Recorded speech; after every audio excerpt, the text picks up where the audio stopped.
Morning, guys. I am up and at it today, and I'm leaving Vienna. I'm with Monogram's Travel again on assignment today, and I'm heading to Prague.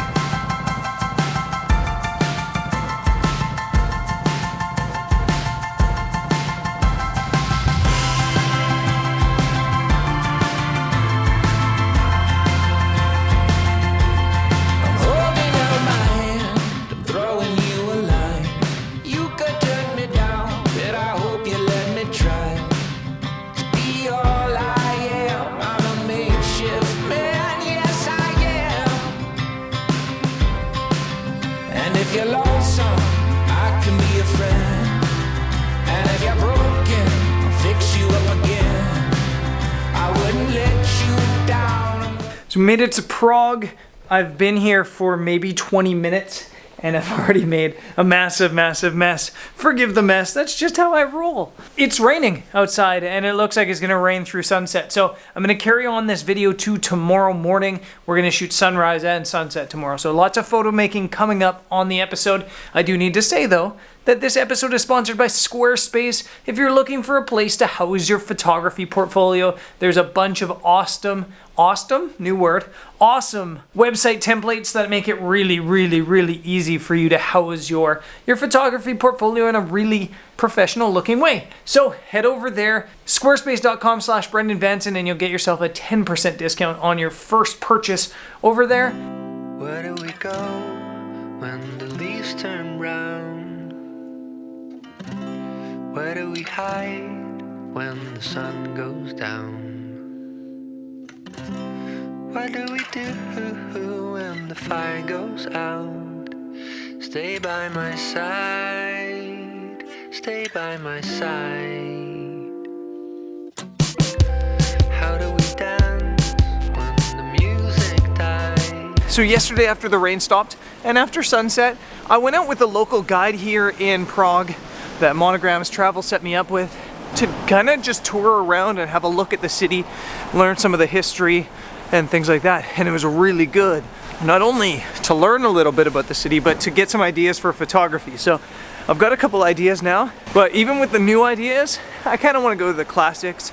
The most famous place in Prague is probably Karloff Bridge.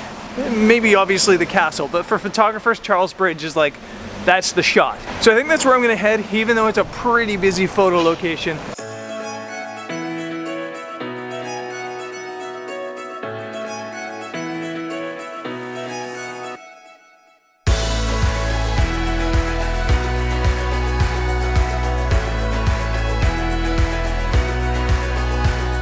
I'm on my way to Karloff Most Bridge. It is like 6:15. Sunrise is actually 7:10 this time of year. And a lot of photographers, they love it when summer ends and you get those later sunrises because you get a little bit more time to sleep in. I kind of dread them. I like being up at 4 in the morning because at 4 in the morning there's nobody else awake. By 7 in the morning, not only do you get the photographers that'll wake up at no matter what time of hour, but you also get regular tourists sometimes and morning commuters. So it starts to get a little bit busy at locations, especially the most busy location in all of Prague. So yeah, it might be a little bit busy here, but I'm up for the challenge.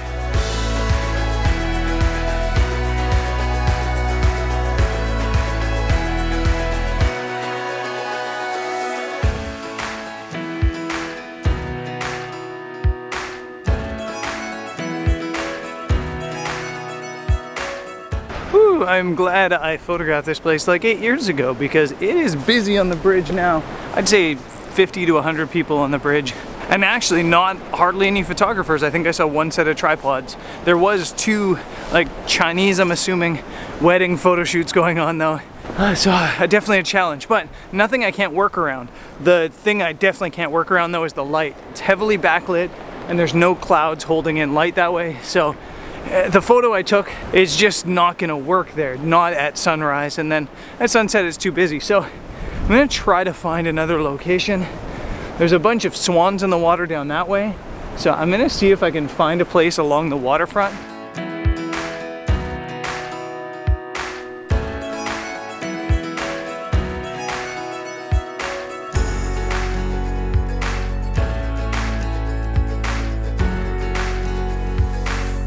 I stopped on the way to that other spot because there is a cool spot on this end of this bridge that I noticed it before, but I never noticed how good of a photo it would make.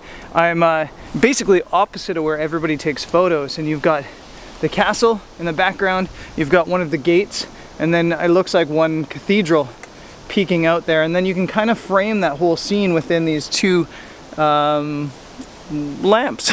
Yeah, they're lamps, but I'm still struggling with, you know, people in the frame, and it seems like the thing that, like, I don't mind when people are moving around or they're taking pictures, but what drives me crazy on location, this happens a lot, is when people take a picture on their phone and then they sit there on their phone for like 5 minutes. I don't know if they're editing it or posting it to Instagram or what they're doing, but that drives me crazy. It's like, take your picture and then move out of the way. Really nice blue light here. The light looks to the eye phenomenal that way. But the heavy backlight's just gonna make it impossible to capture without doing a full silhouette. So I'm trying to ignore that for a minute, taking this photo, which looks nice.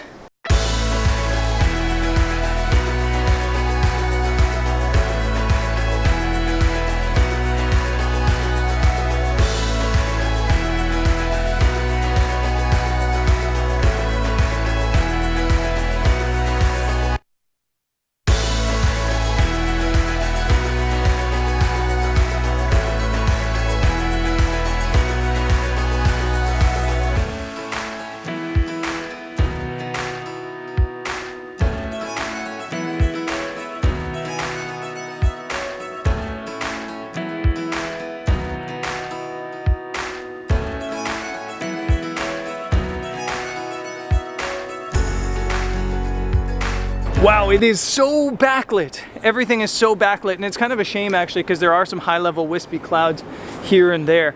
But without lights on in the city, it's impossible to get a proper exposure without like HDR looking it.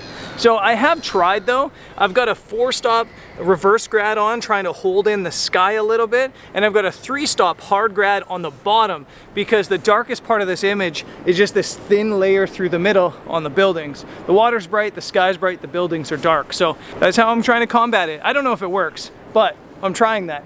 I'm also gonna try something when the sun comes up. There's all these beautiful swans here, and hopefully they don't all leave, but there's all these beautiful swans here, and I'd love like an 8x10 vertical frame or maybe a square crop of this scene with just a single swan in the foreground.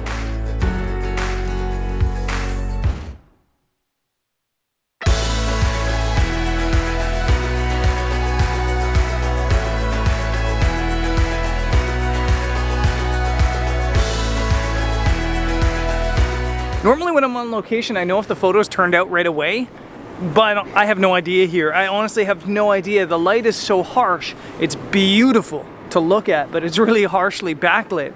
And I don't know if I'll be able to pull out the highlights or bring out the shadows. So this is definitely one of those situations where I need to edit the image. So I think before sunset, I'm gonna whip you back to the hotel and we're gonna edit this photo really quick just to show you how much detail you can pull out and maybe talk about when too much is too much. So yeah, let's bring this back to the lab.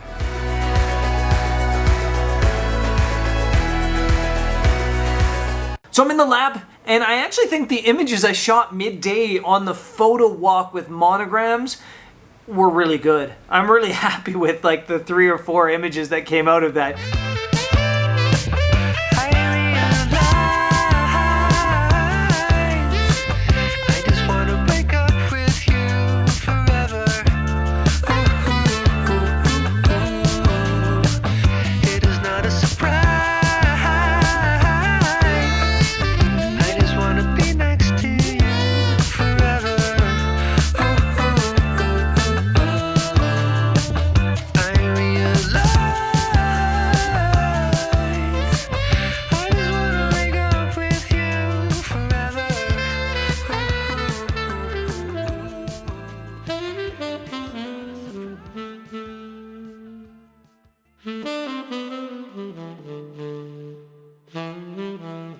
You guys on this channel maybe see a lot of the sunrise, sunset stuff that I shoot, but I shoot in the midday a lot.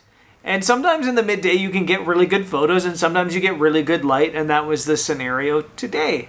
I am in the lab though, and I want to talk about two things with these images. I said I was gonna maybe photo edit them, but I think what I want to do instead is talk about two things. One, the importance of light, and two, how far is too far in Lightroom in terms of editing? How much can you push things? And I'm going to start off with the first part, which is light, because the light was a challenge this morning. A real challenge, just because the scene I wanted to photograph was so heavily backlit. And sometimes backlit isn't a bad thing, but when there's no clouds, it's a hard thing. It's just really harsh. So I'm going to jump you into my laptop right now, and I'm going to show you what I'm talking about. So this is the first image. And this is the image on the bridge, the kind of classic look straight down the bridge. But as you can see, being super heavily backlit, and because none of the buildings are lit up, you just don't get a clean exposure. It's almost a silhouette no matter what you do to the image. And yeah, you could probably HDR this and save it. I'm just not the HDR type of person, and that's personal preference. It's nothing against anybody that does use HDR. It's just not what I like to do. It's not a look I really like. So for me, this was kind of like, it's just not something that was humanly possible. It's not something that I can force. I've edited the image a little bit to try to save it, but yeah, I haven't really done much to it because for me, it's not necessarily a burner, but probably just an image I'll leave on my computer just in case. But because of the light, it just doesn't work. It's just way too silhouetted, in my opinion anyway. Now, I'm going to flip you around exactly the opposite direction. I'm literally maybe 20 meters away from the same photo, just turned the other direction. And yeah, Lightroom's got to load a little bit because it's doing that pixelated thing. Okay, we're ready. And you can see this is the exact opposite direction at the exact same time of day. And none of these buildings are lit either, I don't believe. Maybe two of them were, I can't really remember. But because they're front lit, they're getting that pre-glow light, and you're not having that exposure issue like you are the other direction. So you're getting this beautiful soft light throughout the scene and properly exposed image. Nothing's clipped, none of the shadows are dark. Everything just kind of works. And that's just the simple fact that you're shooting in the proper direction, in the proper light. And one of the hardest things for photographers to learn is to see through the camera rather than through your eyes. The camera sees less dynamic range than your eyes do, and you have to start to learn to understand how much dynamic range your camera can capture and try to look for scenes that dynamic range works with. So this scene, it really worked. I'm actually really happy with this image. I think it's a really clean image. I went to a 16:9 crop because I feel like that worked. And again, I'll talk about the editing on a future image. I did push things a little bit. I'm at -54 down on the highlights. I am at +41 on the whites. And yeah, so I push things a little bit, but I don't really edit super hard.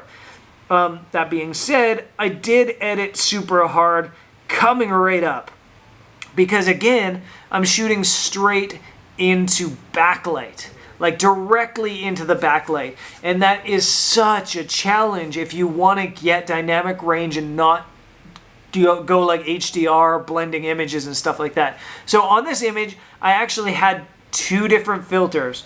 I had, I believe, a reverse grad ND filter on the top, 4 stops, and then I had a 2-stop medium grad on the bottom just so I could capture all this detail in the midground. But this is probably the farthest I've ever pushed an edit in Lightroom ever. I kind of want to talk about that. So I underexposed it in camera, so I had to jump 1 stop there. Generally speaking, when you're shooting a raw file, you can push 1 or 2 stops above and beyond the center and not destroy the image. So you don't have to worry that much, but the more you edit, the more you introduce noise and artifacting and issues into the image. So I try to expose it right in camera, to be honest. I try to not have to move this around too much. The highlights are at -48. My general rule with editing in Lightroom is I try not to go above or below 50. And that's again just because when you do that, you start to introduce artifacting and issues into the image. That being said, on certain cameras like the Sony a7R III, you can go kind of crazy because those sensors are incredible. And especially the shadows, you can really bring out like almost 100 on Lightroom and not really do any damage to the image. You can go to like 3 stops of exposure and not do too much damage to the image. So it depends on your camera. So I've gone to -48. The shadows, I brought them all the way up to +79. I don't think I've ever gone above 50 in the shadows. It was just really necessary here because it was so heavily backlit. And then everything else is kind of normal. Vibrance I usually have around +40. I never really add saturation, although you probably could to this image to make it a little more colorful. And then I always do this thing, this is kind of my style, is I tend to bring clarity down -20 and texture up +26. And the reason for that is just because I like the soft look of the image, but I also still like to keep my textures. And so you get the best of both worlds doing that. I'm going to make a virtual copy of this image. I can show you how much work I've put into this image editing it. So I'm going to hit reset. That's what it looks like in camera. It looks like a silhouette, and I was able to drag out all the detail. So let me go back and I'll show you the before and after. This is the before and after. You can push your edits this far if it looks better. It's not, there's no rules to photography. There's suggestions. There's no rules of composition, there's suggestions of composition. There's no rules of editing, there's suggestions of editing. As a professional, you can't really have artifacting or noise or issues like that. But if you need to push an edit to make it look better, that's okay. So I want you guys to take this away from this video, that you can push the edit if it needs it. Let's go into the image and I'll show you there is artifacting and there is noise in this image and there are issues. But overall, it's pretty clean. You would blow this up to, you know, a full-sized image and you would never notice any of the minor noise that's in this tower here, or I don't even know if there's anything else going on. Some chromatic aberration that you can probably clean up. I haven't yet. You can push it. You can push cameras. Don't be scared to push the edits a little bit. Just don't go too crazy. And I'm going to leave this video there.